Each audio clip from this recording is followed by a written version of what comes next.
Welcome to Tab Podcasts. I'm your host, and today's topic is What are the Fae? From the How Much Would a Casual Fan Know series. Let's jump right in. It's time to take a break, take a seat, and take a listen. Alright, good morning, people. So, today we're going to talk about what the Fae are. And this is from the How Much Would a Casual Fan Know series. So, basically, How Much Would a Casual Fan Know is just a little series of podcasts where I just talk about things from the perspective of a casual fan.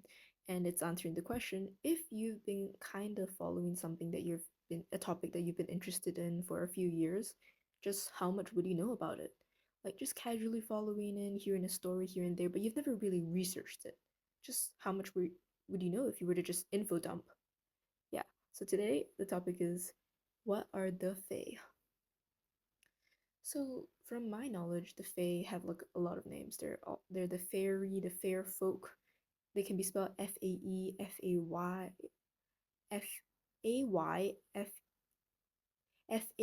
Oh my god, all these spellings are so confusing because they're so similar. But basically, they're kind of like mythical creatures that are very humanoid but also distinctly not for various reasons. And a lot of people confuse them with elves because in a lot of like mythology and folklore they're depicted to have pointed ears and all sorts of like long fingers. Sometimes the fairy but not the fae are depicted to have like wings and stuff. Yeah. But basically the fairy is a very broad term. So it refers to a lot of different types of creatures that are usually found usually thought to be found in this magical place. And it can cover creatures like elves, pixies, nixies, and just a bunch of magical creatures that you would normally associate with living in a forest. The ones that people usually confuse with elves are sometimes referred to as the high fae or just fae, and they're like a part of the Faerie, which is like a whole collection of mythical creatures who live in a specific place, but they're generally regarded as like the top of the food chain of that area, and they're like the most humanoid, the most civilized. In fact, sometimes suggested to be more civilized than a regular human. Okay, that's a little bit confusing. So yeah, they come from like Celtic and Slavic mythology, from what I've heard, and like European folklore. They're sometimes seen as like guardians to the forest. I mean, that's you have like Celtic folklore, you have Druid and stuff like that. But they're just mythical creatures that live in the forest, essentially. Pretty cool stuff. I love them. They have so many cool tropes. Yeah, so they're kind of just assumed to be magical creatures. Some people say they're like from the union of a demon and an angel. Some people say they just come into existence. Yeah, and some people say they have a purpose, which is like to guard the forest. Some people say they're just creatures of the forest. They just live there. The forest is meant to guard them. And some people say that they exist to fool humans. You'll see a lot of mythology will say the Fae exist to trick and then eat and kill and just murder humans. Yeah. So the interesting thing about the Fae is there are just so many stories. Okay, I'm not end up talking. I need to like structure this. Okay, let's start with some. Hope this has been really clear what I mean by the Fae. If this is your first time hearing about them, it might be a bit confusing. But anyway, so the Fae, some common tropes is we have the unseelie versus the seelie, the high Fae versus the lesser Fae, which you might have heard of. Let's start with unseelie versus the seelie. Okay, so the Fae have a long history in like mythology and folklore from all different types of cultures, and they pop up in a lot of stories and fiction nowadays. Like you hear them a lot. They're in YA, they're in juvenile fiction, they're in adult fiction. But one of the more famous mentions of them was in Midsummer's Night's Dream by Shakespeare, in which I'm not sure if he was the very first one, but he's the one who I like to think popularized this idea of unseelie versus seelie. So it's this idea that the Fae live in this magical realm, and in this magical realm, there are two courts. of fae, like two separate big groups. There's the Seelie and the Unseelie. So the Unseelie fae are like winter vibes. I don't know. They're always like stereotyped to have like winter and autumn vibes in a lot of things that I've seen. And they're usually thought to be like the crueler of the two types of fae. And they're like the mean ones. Like if you see them, they're beating you up. Well, probably not beating you up. The fae are very elegant creatures. They're probably more like breaking your fingers, doing nasty things, turning you into like a frog or whatever. And then there are the Seelie, which are thought to be the nicer of the two, but still like somewhat evil. Like they'll like break your fingers, but maybe not for fun, or maybe sometimes for fun, but they'll be a little bit nicer. Like if you seem to provide some benefit to them, they might keep you around for a bit. Yeah. And in this idea of unseelie and seelie, the two fake inside the two fake groups, like the courts, each court will probably have like a leader. So like the leader of the unseelie is common they thought to be Queen Mab or Maeve. Meanwhile, the ruler of the Seelie is Queen Titania and King Oberon. And like both these courts are supposed to have their own political intrigue within them and against each other. They apparently just hate each other. There's like history between them. And yeah. Okay, now I realize I feel like I skipped a little bit in my introduction of the Fae. We're gonna loop back. And so, okay, the Fae are like really long-lived creatures. I didn't mention this. In a lot of folklore, they're expected to just live up to like they're either just immortal or like long-lived, live up to like 200, 300 years old, which is why the history gets complicated. They're also said to not give birth very easily, so there's like kind of like a few of them around, and they just kind of like mingle, enjoy, and most like they're stereotyped to be very cruel and enjoy hurting humans slash hurt humans for like a reason that's not known to the humans. All right, recap done. This is probably gonna happen a lot. I feel like I've not been very clear in my description of the Fae, but you know, it's a ramble podcast. I hope you're here to hear me ramble about this type of thing. If you're not, please stay. Anyway, okay, wait, that was going off track. Anyway, so let's go back to some common tropes. So that was Unseelie versus Seelie. And now let's talk about High Fae versus Lesser Fae and Just Fae. So in folklore and like a lot of stories, they will either just refer to a huge collection of creatures as fairy and fair folk and fae. But in some fiction, they will separate these into high fae and lesser fae, and the just fae. So in this scenario, the high fae is the ones that are more humanoid and are usually put into this idea of being in a court, being very civilized, having politics and intrigue and all sorts of interesting stuff. Meanwhile, they're usually trying to like trick people. Meanwhile, the lesser fae are your pixies, your nixies, all the small, tiny little creatures that wander around and do little things. So they some of them can be humanoid, but if they are, they're like not human sized. They're like either significantly bigger than the average human or significantly smaller. And they're supposed to be like kind of powerful. They have like magic and stuff, but they're not as powerful as the high fae. Hence, the high fae are high up high, as in like they're kind of like the aristocrats of the fae, of the fairy.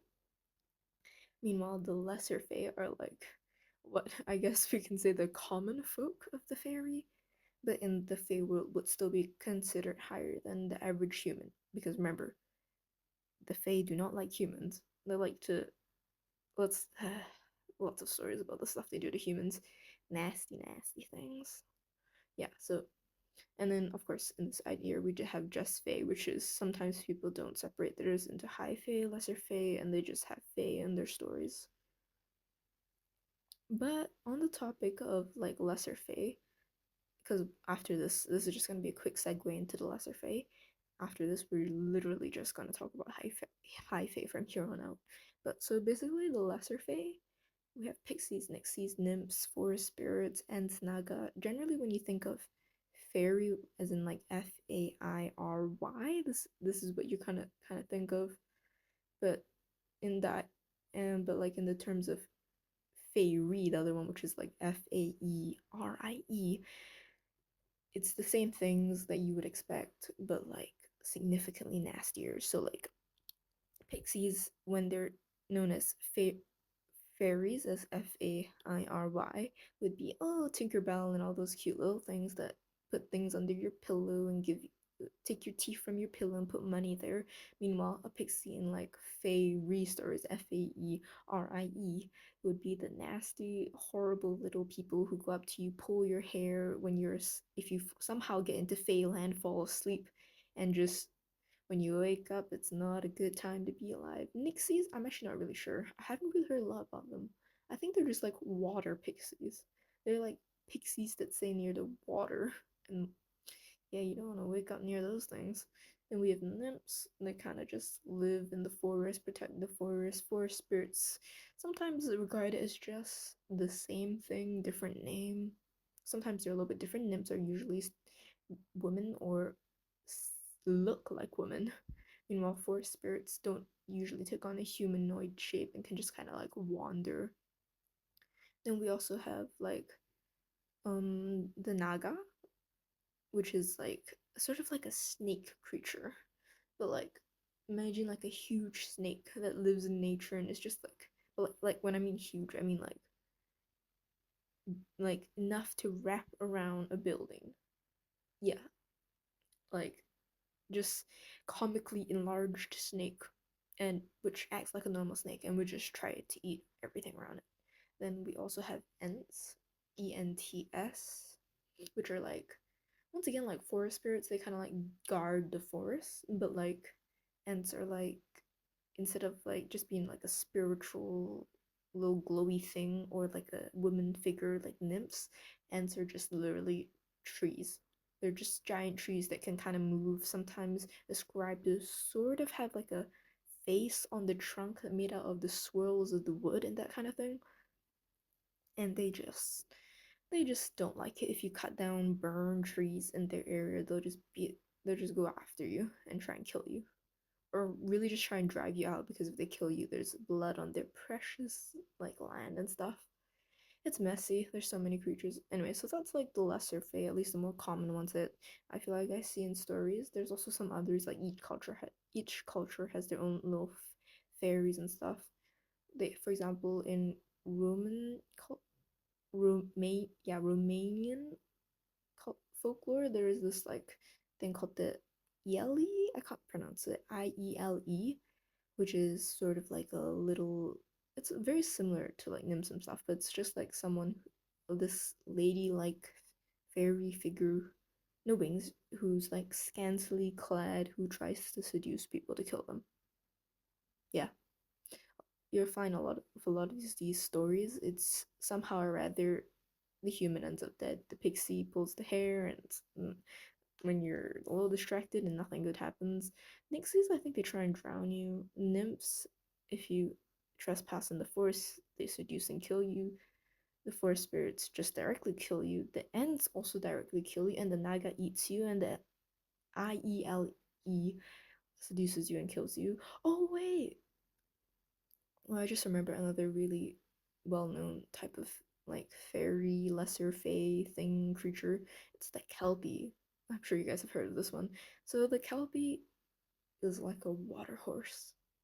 It like walks around near ponds, rivers, lakes, oceans, the seaside, and it just kind of like waits for people. Sometimes it's also said to have like a human female figure, but usually it's portrayed to be this beautiful, noble looking horse, usually like bright white horse, silver hair, looks all proper and beautiful, probably just giving off sparkles and glowing light, and it waits for you to like get on its back, and then all of a sudden you find that you can't get off its back. Like your legs are just hooked around it, and it's walking into the water deeper, and it's swimming, and all of a sudden you're submerged underwater and you can't breathe, and the kelpie's still going down, and you're trying to get off it and you can't. And after you drown, or after it drowns you to death, it turns around and starts eating. It's a real great meal. Yeah, pretty nasty. Like I said, yeah. Okay.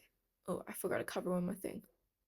Yeah, I think earlier I did mention the Fae kind of live in like forests and stuff, but sometimes in some types of stories, they're like portrayed to live in this separate realm, sometimes known as Avalon, Fairyland, but it's usually something that you kind of like trespass into, which brings us nicely to the next place. How do you meet all these creatures? So, generally, this Fairyland, or whatever we want to call it, is like kind of like thought to exist where we are, but at like a different dimension of where we are.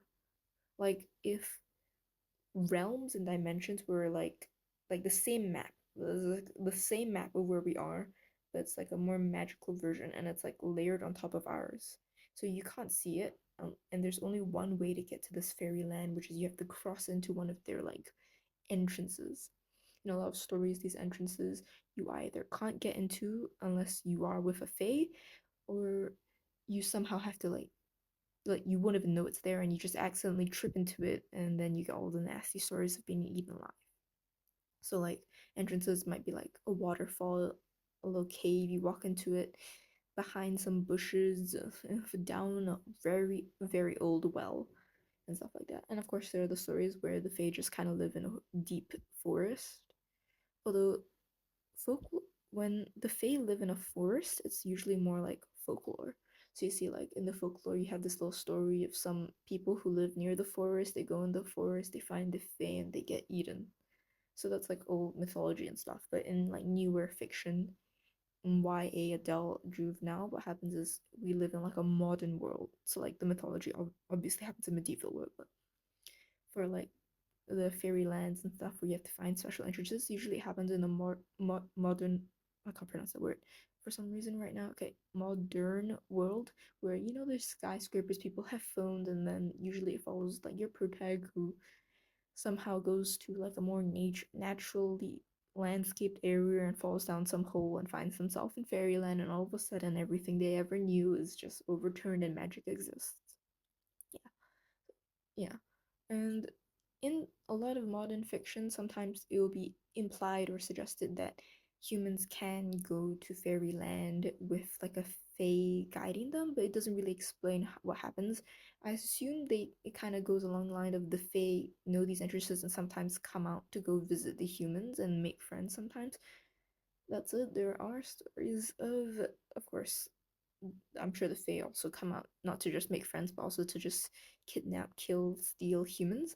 Which brings us to the next point, which I've kind of been absent-mindedly mentioning, but the Fae are really dangerous. Like I think I've emphasized this a few times.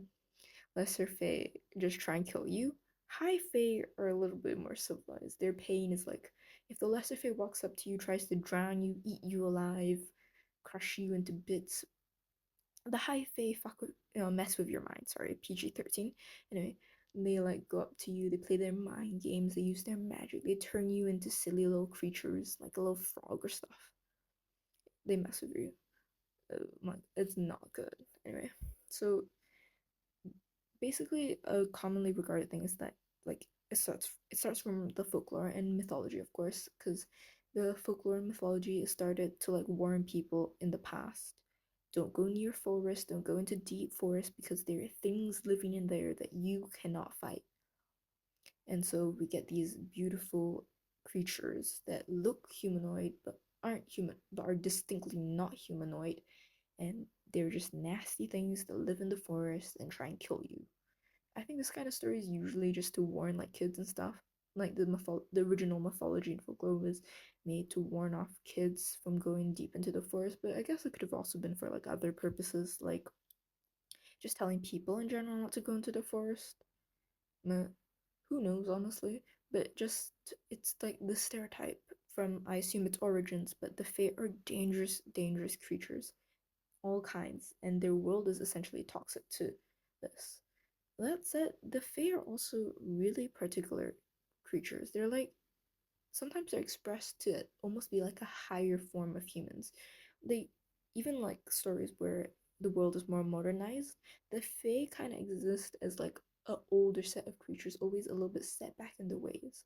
So they might be like shown or depicted or like a lot of these modern stories to still be wearing more medieval style clothing, ball gowns, and all the beautiful things. The world is more natural. They keep architecture simple and just more like think like Renaissance. I don't know if that's the correct time period actually, but think like old architecture and fancy stuff. And they have a lot of etiquette. Like we're going back to the time when women weren't allowed to do anything but sit there and look pretty, although women fae are not necessarily held back in the way that human women were, but in the sense that everyone has a lot of etiquette. So let's get into some fae things. All right, so you might have heard this one, but the fae supposedly, in some stories, in most stories, especially mythology and folklore, are said to only be able to tell the truth. So like if you tell them like if you ask them a question or something, they either don't reply in a roundabout manner that is still true or just tell you straight. But usually that's very uncommon. So because they have to always tell the truth, it's like implied that it's just like part of their characters. They're either all cursed or like they're all like just born like that. They just cannot tell a lie. So it's just kind of so basically because they can always tell the truth, they can only tell the truth. There's this idea that the Fae have like evolved to work around this little problem so that they can like kind of lie, and their technique is to be very roundabout. So they talk in riddles, they tell stories, they don't really give you an answer, because if they had to give you a straight answer it would literally have to be true. They can't lie, so the only thing they can do is confuse, which is a very common thing. You'll see a lot of stories where the protagonist meets a fae and is unaware that they only heard the part that Faye can only tell the truth and didn't hear the part about how Faye like to spin stories. So they talk to the Faye and the Faye says something really confusing, they believe it, and then they die. Yeah. And sometimes in some stories they also have this idea that because the Fae can't tell lies, their culture revolves a lot around telling the truth and appreciating word games. So if you tell a lie, some stories show that they get really pissed at you, so which is unusual because the Fae are usually supposed to be very reserved, held back creatures, elegant. So them getting pissed, they're really cruel when they're not pissed. Imagine how they are when they are pissed. That said, there's also other stories that say the Fae are fascinated with humans because they themselves can't tell lies, and they love experimenting on humans who can tell lies because they're just so curious. Like, how can you tell lies? Whoa, revolutionary. Anyway, so they're really particular. So yeah, this just shows how one part about Fae etiquette. You have to like be incredibly smart to mix in with them because their brains are just working on a different level.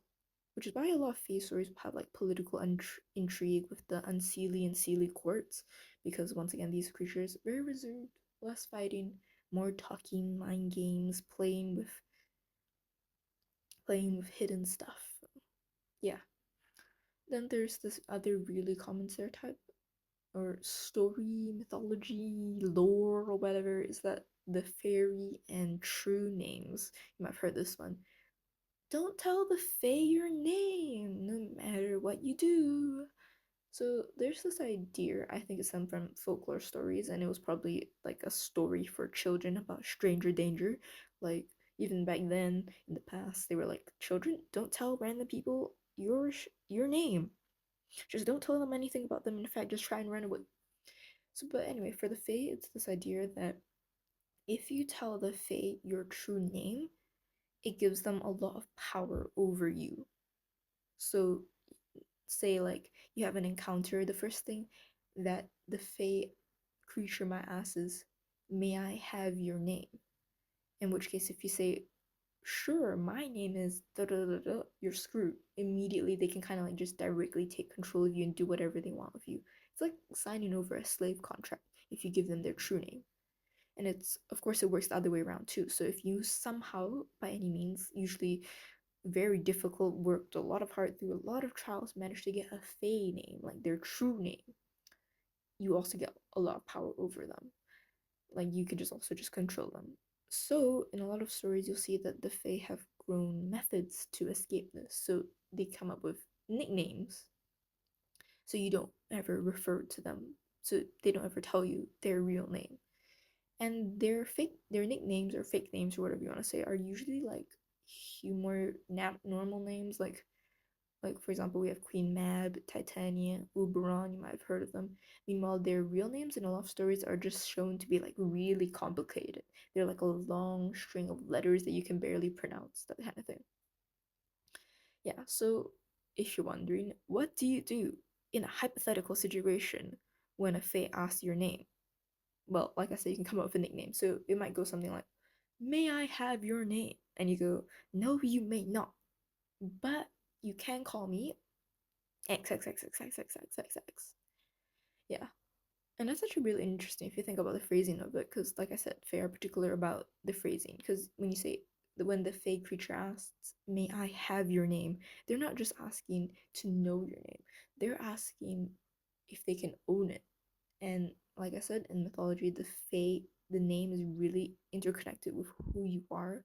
So if they have their name, if they have your name, and it's sort of like synonymous to owning you. Yeah, just a little tidbit that I think is really interesting. Just like another evidence of their like really careful phrasing. Although that said, if okay, hypothetical situation, if you were to ever encounter a fae and it does not say "May I have your name," but says something along lines of "What's your name?" still don't tell it your name. Just don't. Just be careful. Not that it's actually gonna happen in real life. God, I hope it doesn't happen. Also, I do kind of hope like it happens though, because I do like the Fae, but you know what I mean. Be careful. Anyway, let's talk about one more really well, maybe not one more, maybe multiple more really common Fae tropes. We have was it Fae and iron, ash wood, different types of wood, metal, steel. I can't remember if it's iron or steel. I think it changes from stories. But basically, since the Fae are like super dangerous as Vol, this is like a writing trope. They even understood it all the way back then with their mythology and folklore. If you have some powerful creature, you need to give them a weakness. Kind of like how Superman has kryptonite. The Fae, despite all of their power, well, I don't think I've actually explained why they're so much more powerful than humans. I mean, it's clear for the lesser Fae why they're more powerful because things like pixies, you can imagine they can fly, they have magic. Things like nymphs, they have seduction magic. Forest spirits control the forest. Ents are literally huge trees, so they have the advantage of height. But the high fae are dangerous not just because of their mind games, but because of their magic, which I'll go into a bit more later. But they can just, like I said, turn you into a frog. But also, they're sometimes told to just kind of be more powerful than humans in sense of like strength. Even though they might be like the same size as a human, they're just usually thought to be faster, stronger, deadlier, and all very skilled in the knowledge of how to kill someone just naturally. Yeah, so that's why they're dangerous, which is why, like I said, all powerful character um super powerful creatures need to have like a sort of big weakness so that you have an interesting story, right? So for the Fae, their weakness or their kryptonite is usually iron, steel, or like ashwood. So in a lot of stories, you see characters holding around like a pendant or like a little bracelet of iron, like a little knife or something, so that they can like mess with the Fae or like try and kill them. Apparently, like the Fae are supposed to heal really quickly. Honestly, if you think about it, they're kind of like vampires. But anyway, sorry. Anyway, they're like so the only thing that can harm them that won't heal immediately is if you use like something iron or steel, and the only way to actually like kill them is to stake them through the heart with something iron. There's also some stories in which the Fae just can't be near iron. They just start having like an allergic reaction. Ever seen someone who's like deathly allergic to peanuts, something like that, probably. And then there's some stories that say they're like allergic to ash wood. If you like stake them through the heart with specific types of wood, they die. But I don't know. I feel like those kind of come from like vampire stories because the Fae and vampires are often confused. Like once you tell someone the Fae aren't elves, for some reason I feel like a lot of people backtrack and no, not backtrack, immediately think, ah, so they're kind of like vampires. I don't know. I've had the encounter a lot when I talk to people about the Fae. So basically, they're similar in the sense that they're both faster than normal humans, stronger than normal humans, kind of just like an upgraded version. But the Fae can go into the sun. And I honestly think it's this confusion because, there's this stereotype vampires, you gotta stake them with wood. And someone somehow translated that to the Fae. You gotta stake them with wood, which I don't think is true. I think that person was just trying to comfort themselves. Yeah. But those are some ways the Fae, some weaknesses the Fae are said to have in stories. Yeah. Honestly, gotta love the Fae. They're just so elegant. I don't know if I actually talked about Okay, wait, let's talk about another Fae thing. The Fae and beauty. Okay. The Fae are like said to be beautiful creatures. They're like the epitome of every beauty standard. They have all whatever you think is the prettiest, basically. But because it was European folklore, it's very Western and white beauty standards in the sense of high straight nose, pale glowing skin, blonde hair, luscious blonde hair. But in a lot of descriptions of the Fae and their beauty, they're said to be almost so beautiful that it doesn't seem natural. That you can distinctly tell they're not human and they almost seem kind of dangerous. The issue is people don't realize that. In a lot of cases, the victims don't realize that until they're a bit too close, and then it's a bit too hard to get out of there. But yeah. So the Fae are said to be so incredibly beautiful, like literally glowing in the sun type creatures, and every single one of them is beautiful in a lot of mythology and folklore. For some, except for like exceptions, in which, for example, would be Midsummer's Night's Dream, in which case we have Puck, the only Fae who is not pretty. Yeah, we have this type of thing, but still pretty nasty little creature. Anyway, but yeah, the Fae are all supposed to be like perfect. Like they all have the exact perfect heights, perfect fingers, everything is symmetrical, and they are all like want just supposed to be so elegant, demure. I don't know if that joke is still gonna be out when this is posted, but demure, yes, very elegant, reserved. Yeah, like I said, some things might just seem a bit off. I don't know why, but they're always said to have like slightly like long fingers, like not longer than like a normal human's long fingers, but like they all have fingers. If you ever seen people with like long fingers, they're just all like that. Like it's not unnatural, but it's by itself, but it's unnatural how all of them have it. But it's another part of Faye just being beautiful, I assume. And then we also have, because they're so beautiful, they're so used to seeing everything is beautiful. Their architecture, everything around them is just beautiful. Their clothing and whatever. So they like beautiful things. They're drawn to beautiful things. Like gems, sparkly, shiny things, and beautiful humans as well. And they hate ugly things. Well, in a lot of mythology and folklore, they're said to hate ugly things, which is sometimes said to be their reason for their aggression against humans. Although, I guess sometimes you can't say it's aggression, more it's like disdain. Remember, the face are, if we're talking about it, like, if we're being really scientific and whatever, they are superior to humans. Well, if they were to exist, they would be superior to humans, and because of that, they kind of like look down at humans. So they just kind of see humans as like toys and things to have fun with. The only one, of course, if you're an ugly human, you're just something to kill. You're just something in the way. Meanwhile, if you're a pretty human, you might be able to become a toy, which is not good. We'll talk about that later and why not good to ever be in Feyland as a human, even if you think you have a Fey friend who brought you there. Chances are they're not what you think a friend is. Oh yeah. And like I said, the Fae, like I said, they can't tell lies, so they very roundabout. They love their word games. They love intelligence. So it's also suggested that the Fae like intelligent humans. Like if you can match them in terms of mind games, if you can match them in terms of cruelty, they might even begin to respect and like you and see you as more than just say toy. But for that you have to be pretty. Well, no, not just pretty, beautiful, intelligent, and awful. Just awful as a person. Unpleasant, cruel, mean, selfish. And if you're all of that, then they might see you. Might see you see with you eye to eye or some. Well, I forgot what the expression was. they might see eye to eye with you. Yes, yes, yes. They might just like they might think twice before killing you. Because remember, even if you're all those things, you're still physically weaker than them. Although, so I guess the only way to get out of an encounter with the Fae would be you have to be everything they like, and you have to be like twice as intelligent with them, which is difficult considering, like I said, the Fae are long lived, immortal, so they're expected to have a lot of wisdom, be very intelligent, and they're just born like smart and a lot of mythology and stuff. Although some say they're not born, they just kind of exist. It's just a thing. If you kill the Fae, that's one more down for the world of the Fae. There's like a limited number. They're like a endangered species. Sorry, yeah, that's a weird idea, but anyway, no.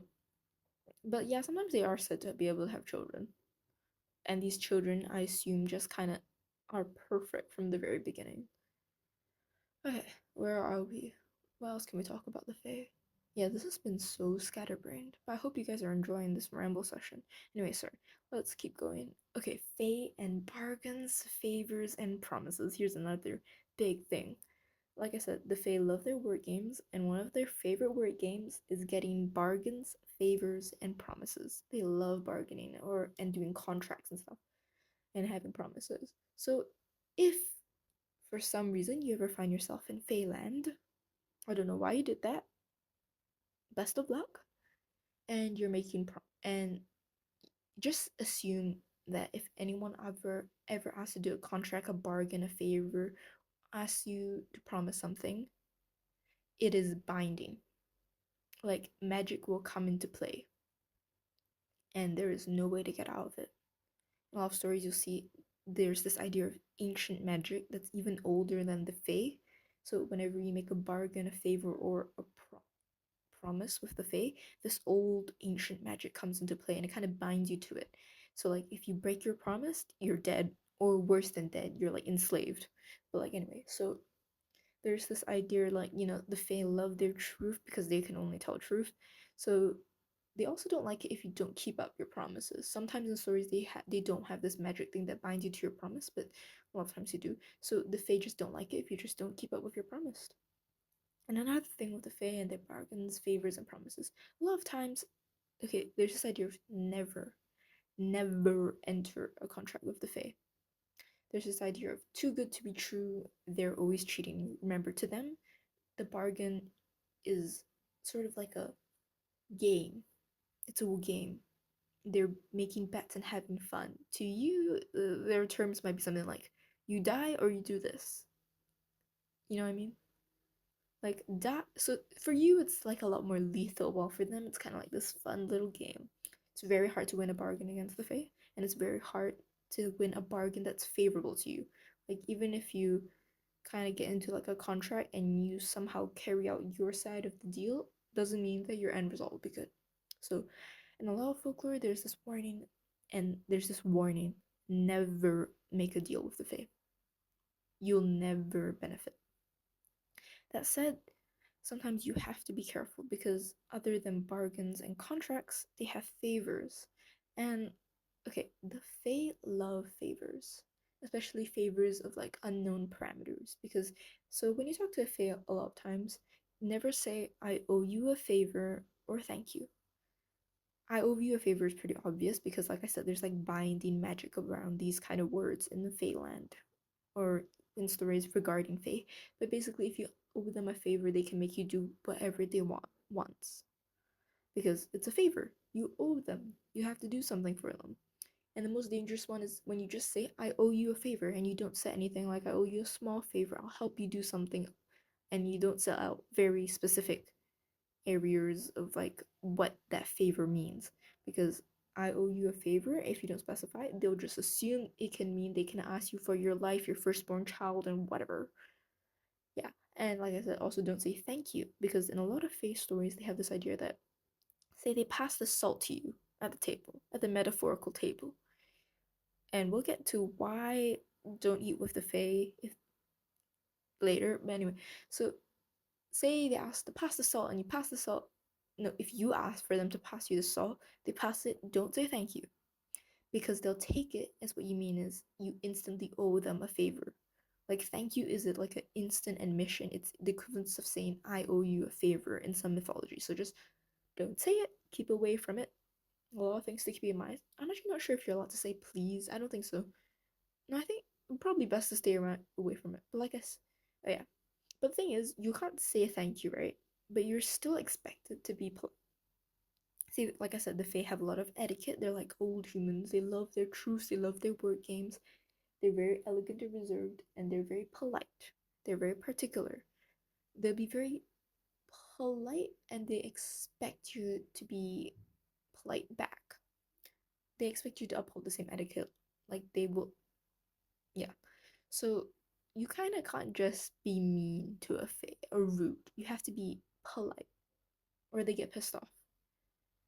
And like I said, the only situation in which you would have a chance to be polite and you just wouldn't be instantly enslaved or killed is if you're intelligent or really beautiful. In which case, they might keep you around for a bit longer to mess with you. But in that, and if they ever mess with you, be very careful. Be polite. So if someone passes you something, don't say thank you, don't say I owe you one, but maybe like still nod, smile, do that kind of be nice. Don't be mean, don't be rude. They hate that. They get pissed off easily and they expect a lot. That said, like I said, the Fae are particular about their bargains, and if in any situation you manage to somehow get into a bargain that benefits you, you can bet your butt that the Fae will uphold their side of the deal. Because, okay, in some stories, the Fae are portrayed to be sore losers, especially the lesser Fae. For example, the Pixies, if you play a game with them, they might get pissed. And they lose, they might get pissed. Meanwhile, the High Fae are expected to sort of like just enjoy the process of the game, whether they lose or win. Although their win to loss ratio is completely unbalanced. So yeah. So I mean, it's great if you get a favor from the Fae or you manage to get into a contract that benefits you because you know damn well that they will keep up their part of the deal, especially for favors. You can ask a lot of them. You can ask them to save your life or something like that. Promises about the same as like I said. It's just kind of like a contract bargain. Be careful what you promise. And there's that classic promise in a lot of mythology. You'll see it from different creatures, different cultures. It's always promising your firstborn child. Yeah, don't promise your firstborn child. Promises are binding. They'll get that child unless you don't want the child. In which case, weird, but like okay, go for it. Don't have a child unless you want the child though. That's not a good idea. We're dealing with overpopulation. Anyway, okay, let's go back to the topic of it anyway. Where was I? Okay. We just talked about fairy. Okay, let's talk about the really common stereotype I mentioned just now. Fairy food, eating with the fae. So, in a lot of mythology and folklore, there's this idea that don't ever eat fairy food because okay, so the consequences range. Some people say if you eat the food, you kind of just become enslaved. They can ask one favor of you, and we've already established favors are bad. They will ask you to do ridiculous things, like be enslaved to them. And then, yeah, it can also say that you can't leave the area. So, like, you might not say you're enslaved to them, but like, they'll be like, like this idea of you can't leave where you are. You can never leave fairyland after eating fairy food. Or there's this idea that fairy food is so good that it's just addictive. And that's how they use it to control you. And then there are also some stories in which if you eat fae food, you kind of get like hypnotized, control, or just directly kills you. So like it's really varied. If you have the chance, don't eat the fae food. But remember, be polite if you're at a banquet and there's a lot of fae around, they're all eating. Don't be like, ew, ew, fae food. I ain't touching that because that's a one-way ticket to death.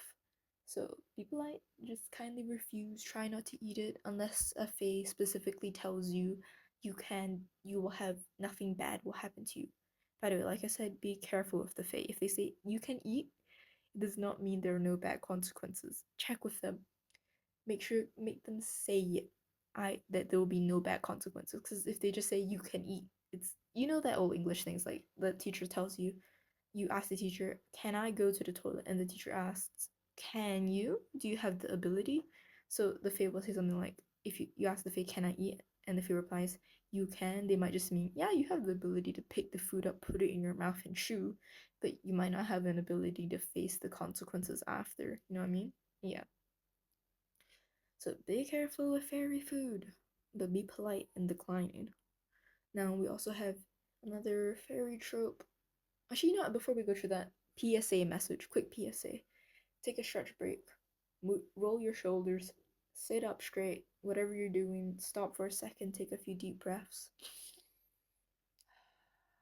Yes, drink a sip of water. Go take to the toilet. Let's get back to it. I'll give you like 10 seconds. 10, 9, 8, 7, 6, 5, 4, 3, 2, 1. Okay, random story about this, but this reminds me of like, okay, when I was younger and I was watching like stuff on television with my family, whenever like we were watching like a show, a movie or something, right? You know, every once in a while you're watching it, like just on regular TV, not Netflix or anything, they'll just have like an ad roll, right? And during the ad rolls, when you stand up and you go get your stuff, but you don't want to miss action because it like I said, it's just normal television. You can't go back like Netflix. If you miss something, you can't just go back. You have to like you have to wait for the next time when they screen the same episode, which may be either tomorrow or next week. Well, the next week is usually the next episode, or you just miss that part forever. So like anyway, doing ad breaks like the only time you stand up. So basically there'd be the thing where you rush to go in my family at least there'll be this part when the second the ad rolls, people rush to head to the toilet because it's like the only time period when they can head to the toilet without missing the show. And then as you go to the toilet, you can hear people outside chanting as the ad finishes. 10, 9, 8, 7, 6, and then you just rush back just in time to catch the rest of the show. Okay, anyway, weird detour, but anyway, getting back to the main topic. Fairy. Yeah. Okay, let's talk about the fairy circles. You've heard of these. I hope you've heard of these. I love the Fae. I hope everyone hears about them. Anyway, so there's this usually in like older mythology and folklore. You don't see this so much in like more modern literature, but they have this idea of when you go into the forest, and a lot in these like older mythology, like I said earlier, there isn't a separate fairyland. The fairy just live in the forest. But anyway, you go into this forest, you walk down this path. Let me set the scene. The birds are chirping cheerily, but the forest just grows darker and darker and darker as you go deeper. The path winds more and more, such that if you look back, you can't see the path that was right behind you. And all of a sudden, you come into this nice sunlit little grove, little glade, little grass field, all kinds of different places you could come upon to. Maybe even next to a nice pond, a waterfall in the distance, and it's all just nicely sunlit. You see tiny, beautiful little pixies dancing around, and you see toadstools and all sorts of cool big mushrooms, huge flowers, all the cool stuff. And everyone's cheering and singing and dancing. And you see these people, they're standing in a little circle of mushrooms, you know, the classic red with white dots. They're holding hands in a big circle and they're going round and round and dancing. That is a fairy circle. Don't go in. See, what happens if you go in is they'll kind of like take a look at you, smile, and then they'll grab your hand and they'll ask, yeah, come on. Sometimes they might even say it telepathically. They might not even say it out loud, but their eyes are just shining, and it's all just so beautiful. And you've been so tired after walking for so long, so you just grab their hand and you get pulled into it, and everyone's so cheery. And then you try to leave, and you just can't stop. Your feet are just moving on and on. You just keep dancing. You get more and more tired. You can't stop to eat. You can't stop to sleep. You're just going on and on. And as you dance, you realize that some of your companions are bright fairies, but some of them are tired humans, barely alive. And you look down at the ground, and oh no, the sunlit grass is littered with bones. Yeah. So basically, what happens is in a fairy circle, it's this place where they try and lure humans to go in. Usually, lesser fae try and do this, and then to dance with them. And then the issue is when you go in the fairy circle, you can't come back out. You just dance until you're dead. Yeah. And there's a lot of illusions and stuff to stop you from seeing, like, the reality and all the sad other dying humans with you. Yeah. And just dance until you die. An awful way to go. weird that there's another story that doesn't include the Fae, where you also dance until you die. I think it was what, the 12 Sleeping Princesses or something like that. But anyway, sorry, detour. Yeah, so it's pretty nasty. Don't ever go into a fairy circle. There's some stories in which, like, if you're given a token by a fae, like you're here with your fae friend, probably not a real friend, reminder, and they give you like a leaf or something that's like special with magic, you can go in and come back out. But even then, like I said, unless the fae person you're with expressly says that you can come out while holding that, don't go in. I don't know why I keep saying don't go in, as if I'm giving real advice, as if this is actually gonna happen. Of course, if this actually happens, listen to me, credit me, write a story about your adventure. Anyway, okay, anyway. Alright. Oh, yeah, just now I mentioned how these type of things are hidden behind like illusions. Well, let's talk about the Fae and their magic. So, okay, the Fae are sometimes said to have magic or just be creatures of magic. They literally are magic. When they die, they kind of just fade off into little particles of dust or magic, and they just, ooh, they have power. Yeah. So they are magic. So they can do magic. I think I've mentioned sometimes to turn you into little creatures. They can shapeshift. They can shapeshift you, and sometimes they're also said, especially lesser Fae, to have powers of nature. They can like make vines grow and like kill you and stuff like that. But another common thing, especially for the high Fae, what they have is glamours, illusions. So a glamour is kind of like illusion magic, but like it's a lot, like I said, Fae love you beauty. It has a lot to do with making things look beautiful. So like a fairy glamour is like they might glamour you to see something that's not there. So they make you see something, and usually it's like this really beautiful scene. Like I said, with the fairy circles, you see this beautiful scene of people smiling and dancing when they're actually suffering. So it's just like a little illusion. And in some places you don't the glamour is usually only broken when the fairy thinks it's time to reveal the truth in such a way that you will suffer the most.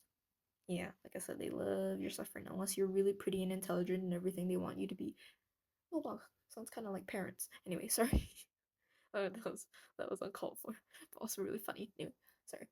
So what was I talking about? Oh yeah, Fae and the glamours. Oh yeah, sometimes in glamours they're also glamours. They're also said to be able to influence your other senses other than just your sense of sight. They can sort of make so the glamours can like show you a scene, and then for a split second you might be able to hear the sounds and smell everything. So it makes it really feel real, which is the scary thing about the Fae. Like I said, they're elegant creatures. They play word games. Their magic is all about illusions and tricking the mind. So be very careful while you're in fairyland. None of your senses can be trusted. Yeah. They also have some other types of magic. Sometimes they're suggested to have magic like that related to like the seasons. For example, like I mentioned, Unseelie and the Seelie courts. The Unseelie courts are associated with winter and autumn, meanwhile the Seelie courts are associated with summer, spring, and it said that in these courts, Seelie and Unseelie, their courts are perpetually in that particular season. So like the Seelie court is always in summer, the Unseelie court, sorry, hiccuped. Yeah, and the Unseelie court is always in winter.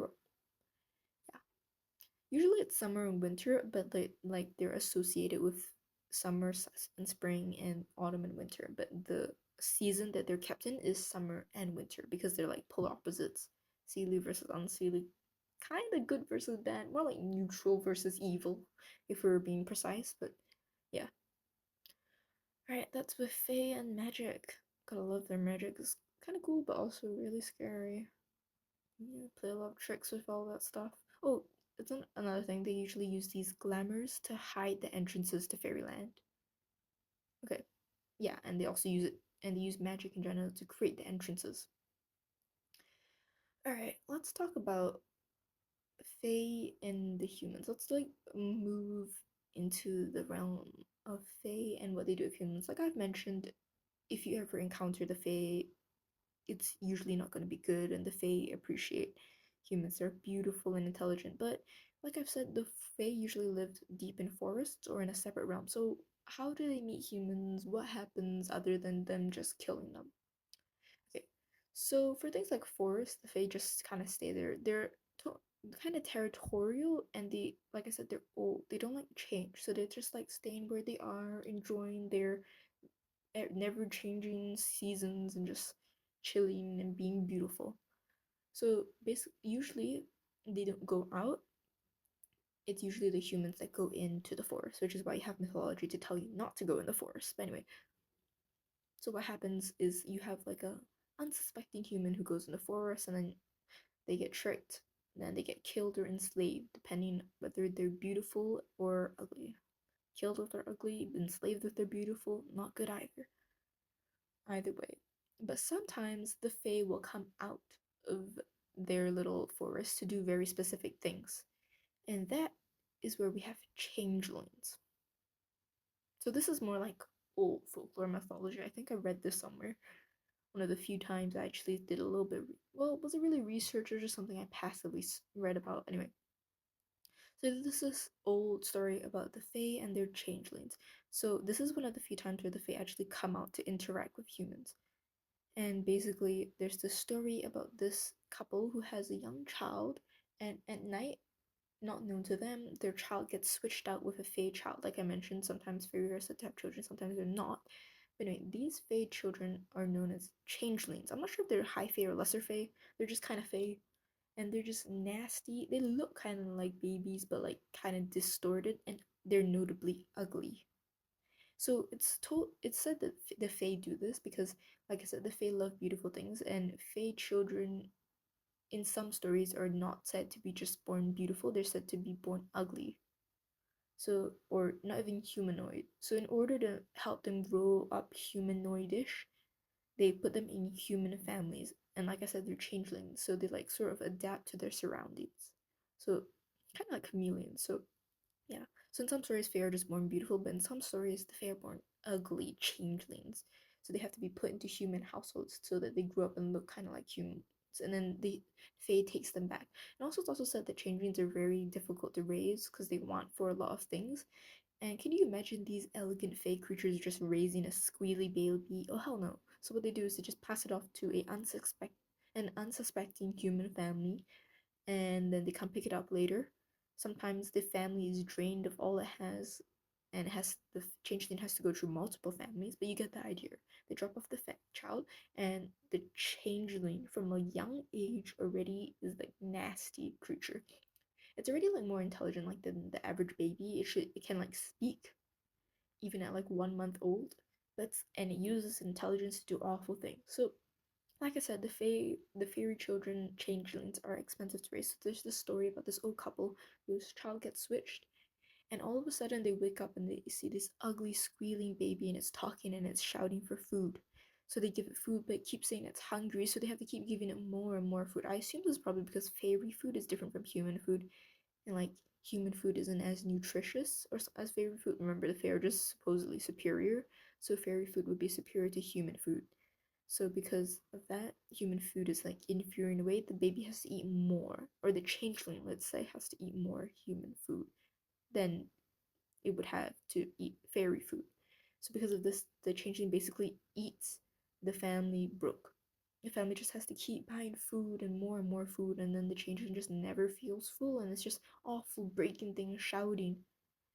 And so in this traditional story, or the original myth that I heard, this couple is really confused, and like all traditional stories, there's always the wise old fella who lives at the bottom, who lives at the end of the little creek in their little house. So anyway, the mother decides to leave and go visit this old lady, and she asks, what do I do?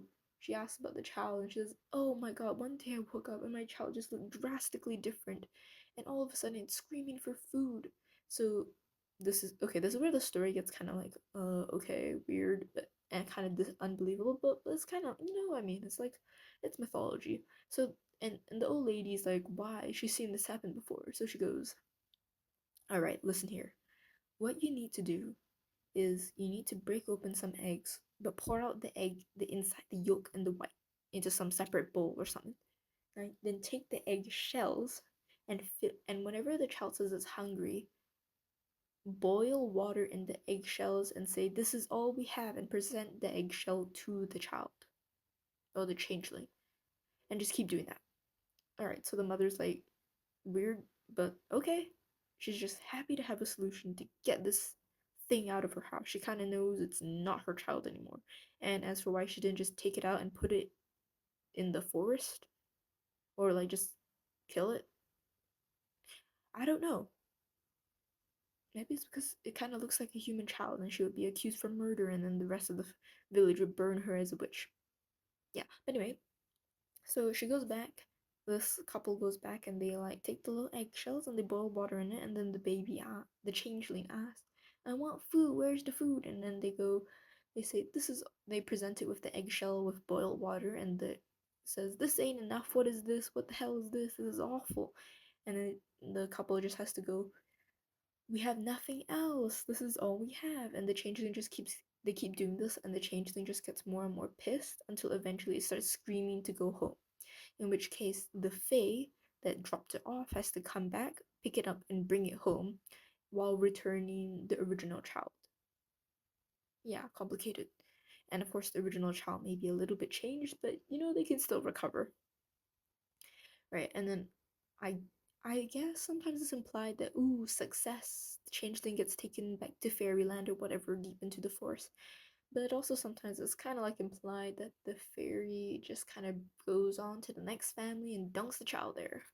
Yeah, pretty awful. So that's one of the stories of an interaction like a fae might have with a human. Like I said, unpleasant. But here's another one that's like another popular idea. Like I said, the fae love beauty.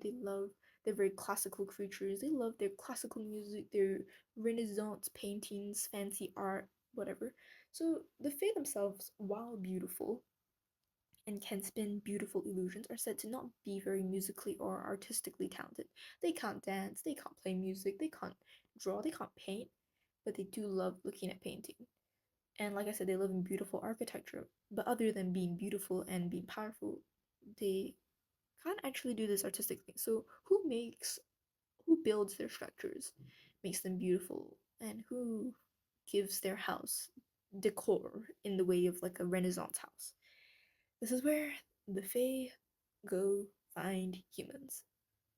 So this is said to happen even in like some mythology, but also more common in like more modern stories where like modern settings.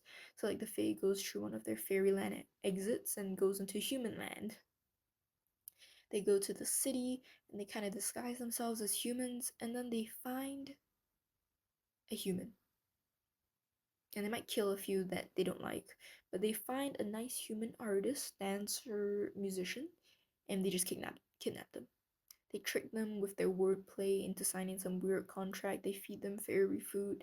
They just use magic to glamour them, but basically they just grab the human and sprint back. And then they make the human be an architect. And like I said, they use the glamours and stuff. They use magic and they make the human really believe that they love working for the Fae. Yeah, mind control. And then the issue is that, like I said, fairy food isn't really good for humans. So as the human works as like an artistic thing for the Fae, they like slowly die. Like they're not starving per se. It's not that fast, but it might take a few years because like the food is nutritious, but not the quite the human type of nutrition. Not the nutrition that a human would need. Yeah. So they just kind of starve slowly, grow old, and they just keep playing. So like there's this idea like a musician might just be held in the ballroom and forced to just forever play music and just every maybe like one break a day to eat. Or in some stories, if you have a crueler fate, they might just work the human to death and then go kidnap the next one. Same for artists, they're just expected to paint forever. Not that different from a real artist, honestly. But anyway, sorry. I'm an artist, I can say that. Okay, yeah. And then the architect would just be expected to keep designing and the builder would just be expected to keep working, although sometimes the builders aren't actually humans, like the architect designs it and then the high fae would find lesser fae to go do the work because lesser fae are, like I said, they're like pixies. They're kind of just live out in the nature. They just build a little hut. They just live in like a tree or something. Meanwhile, it's only the high fae that are said to live in like more architectural structures, like actual houses, mansions, and stuff. So it's So yeah, so remember the high fae are the like the elegant ones. The lesser fae are just like your normal fairy creatures. So the high fae lives in their pretty little house, and then they make the lesser fae build the house, and they make the humans perform in the house. Yeah, pretty awful. But those are normal human interactions with fae. Usually, it's either the human tripping into the fae domain and getting slaughtered mercilessly, the fae kidnapping them, or the fae putting their children in the fae household. Yeah, into the human household. And of course, there's the modern story of the human accidentally tripping into the fairy world and then using the power of friendship or whatever gag worthy story magic power they have, and they just get out all right, and they just live happily ever after and don't die. Well, here's another thing: a lot of these more modern stories, technology doesn't work in the fairyland. Who knows why? It just says to like your phone and stuff would just start malfunctioning. It's probably that ancient magic. It just doesn't work well with technology. And it's probably goes with the idea of how the Fae just don't work well with moving with the times. They like to stay stagnant. Which is weird because that kind of implies that they only came about during like the Renaissance period. That time, that kind of time, that 1800s. Which, although the stories kind of say, I think it's because mythology about the Fae is like really old, but the big boom, like okay, so we have like the normal mythology and folklore about the Fae, which is like they live in a forest, and that's like really, really old from when people were still living in villages. And then there was a boom to popularity of this idea of fairy.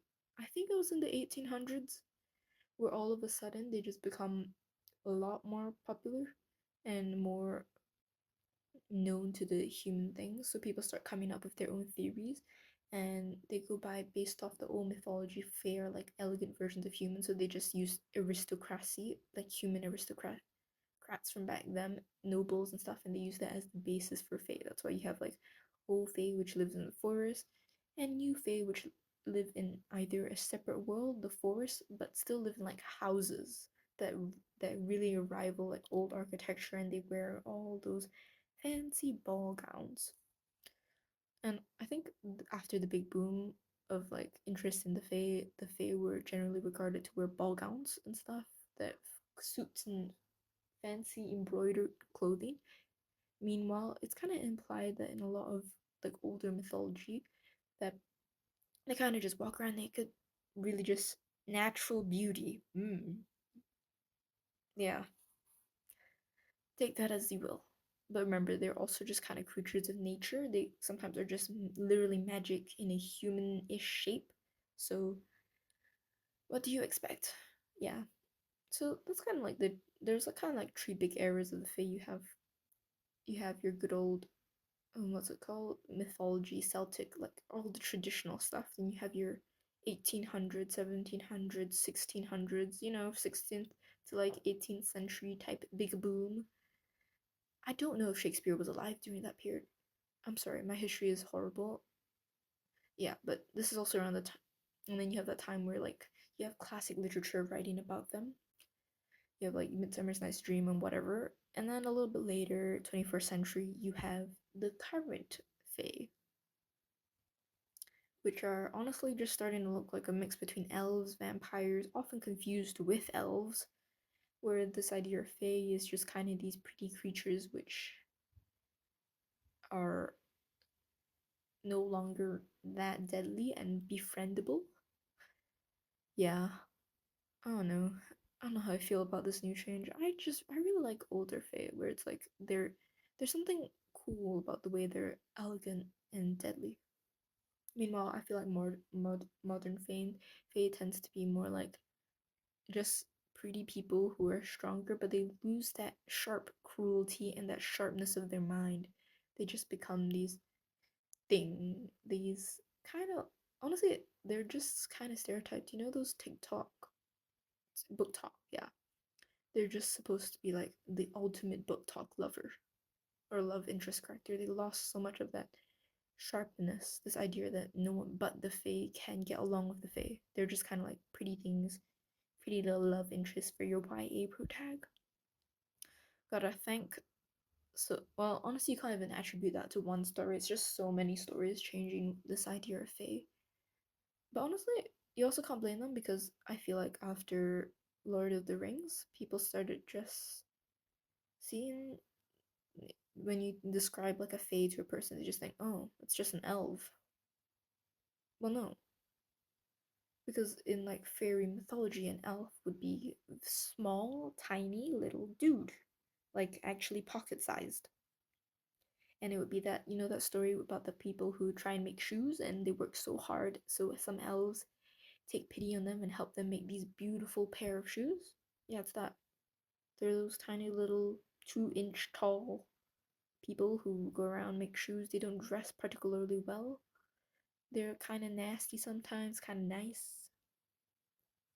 Yeah, the actual humanoid, tall, elegant ones are not elves. Those are fae. Anyway, what was I talking about? Anyway, so yeah, so I guess you can't really blame some of these YA novels and stuff for changing the definition of fae, because at least they brought the idea of fae back, or at least back into the eyes of like the general public, and just making it kind of like a popular idea to look into again. But also, well, I guess it's good and bad. That's just my closing thoughts. Quick summary of everything we've gone through. I don't think I'm gonna mention everything again. Yeah, let's just end this off quickly. Yeah, so today's been a bit scatterbrained at the beginning. We were talking about the Fae and what they are, and I got a little distracted in the initial descriptions of what they are. So the beginning might be a bit confusing if you're not really sure what the Fae are. But I hope that after listening to all of it, you kind of have an idea. The Fae are what you might know as elves, but like significantly nastier, meaner, and just more beautiful, I guess. It's hard to say what they are in like a specific in like just a few words because when it comes down to it, they are mythical creatures with a lot of nuance. But that's kind of what they are, yeah. Beginning was kind of scatterbrained, absent-minded, a lot of weird stuff coming in. But I hope you've overall enjoyed this little podcast and ramble. If you didn't really like this type of content because it was too rambly for you, too venty, too like no focus, then I'll also be producing short form content, which will have a lot more focus, which might be better suited for you because I will probably actually go through it, write a script, and have everything more structured. Yeah, I hope you guys really enjoyed this. I'll be doing this again another time, probably talking about different topic. I think it'd be interesting to talk about like what are the Fae strictly according to mythology, and maybe some things of like how how have what are the Fae compared to like elves, like a more direct comparison, a more like, oh, from appearance this is how elves look, this is how Fae look. Yeah, I'm also talking about some other paranormals and mythology and folklore. Asian folklore can get pretty interesting, and Western folklore is also pretty interesting. Folklore in general is just so interesting. I could talk about it for like forever. Yeah. Anyway, we're getting off topic a bit. This is the ending. This has been a long ramble. So I'm glad you've been here for the entirety of it. And yeah, Tab Podcasts out. See you next week. Whoa, I really gotta take a break. That was so much talking in one go. Yeah, little addition if you for some reason stayed after the ending. Anyway, for real this time. Oh yeah, if you did for some reason stay after the ending, I will tell you something. When I said see you next week, I do not actually mean like literally next week. Upload schedule is gonna be a little messy for the beginnings of this, but hope you'll enjoy nonetheless. Anyway, with that, see you next week.